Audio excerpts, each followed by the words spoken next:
hakalaway kabanwan.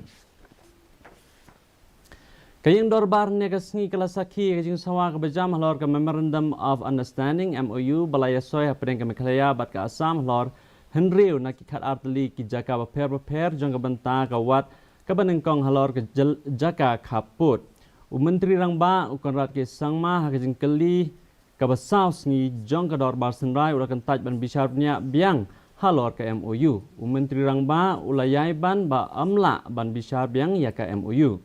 Katkum kajing yathu sangma ulang ba ya ka MOU le thirsani bat le syong jingalang labun sin. Henry kani kajing kren Menteri Rangba kelapan bitari o MLA ka North Shillong ba Adelbert Nongrum. Na kalyang usumbut Menteri Rangba wa prestun tensang ulak ni tienda ka ba kentu ya ba Nongrum ba umday ban penkulmar halor kani ka benta kat ba na kalyang ulam pangging dorbar ulak kentu ya barok baki day ban buram ya kaying. Because sometimes this happens, sir. We become emotional about some issue, not even knowing the areas of differences, not even knowing the villages, not even knowing the sentiment of the people out there, not even knowing what has actually gone into it. If there are areas of concern that are there, please name them.